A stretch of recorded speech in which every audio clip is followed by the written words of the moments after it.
수능 난이도 조절을 위해서 올해 치러졌던 두 번의 모의평가는 극과 극이었습니다. 수험생 입장에서는 어느 쪽에 방점을 찍고 준비를 해야 할지 혼란스러울 수 있는데요. 전문가들은 실제 수능 난이도를 어떻게 전망하고 있는지 염혜원 기자가 보도합니다. 지난 6월과 9월 모의평가는 그야말로 물과 불을 오갔습니다. 난이도가 높으면 표준 점수 최고점이 상승하고 반대의 경우 낮아지는데 통상 120점대면 쉬운 시험, 140점 중후반이면 어려운 시험으로 평가됩니다. 6월과 9월 시험의 결과는 차이가 상당했습니다. 9월엔 너무 쉬워진 나머지 국어 수학의 표준 점수 최고점자가 늘어난 의대 총 정원보다 많았습니다. 영어는 적정 1등급 비율을 6% 정도로 보고 있는데 6월엔 응시자 100명 가운데 1명만 1등급일 정도로 어려웠지만 9월엔 10명으로 크게 늘었습니다. 양극단인 이 결과는 수능 난이도에 어떤 영향을 미칠까?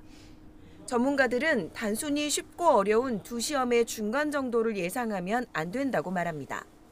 수험생의 구성도 난이도 조절에 영향을 미치는 요인이기 때문입니다. 올해는 의대 증원 여파로 N수생이 많아진 만큼 전문가들의 전망은 불수능 쪽에 더 기웁니다.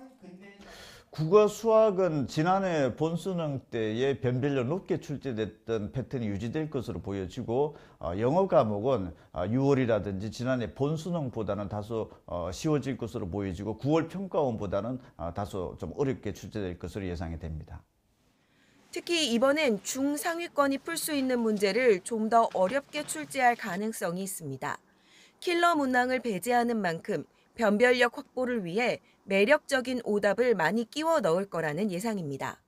아주 어려운 문항이 아니라 중위권이나 중상위권이 풀 수 있는 문항에서의 난이도 조정을 통해서 변별력 확보를 꾀할 가능성이 큽니다.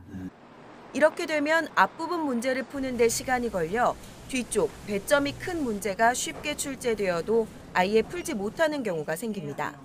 때문에 입시 전문가들은 평소에 잘 풀던 문제들을 더 꼼꼼하게 점검하는 것이 중요하다고 조언합니다.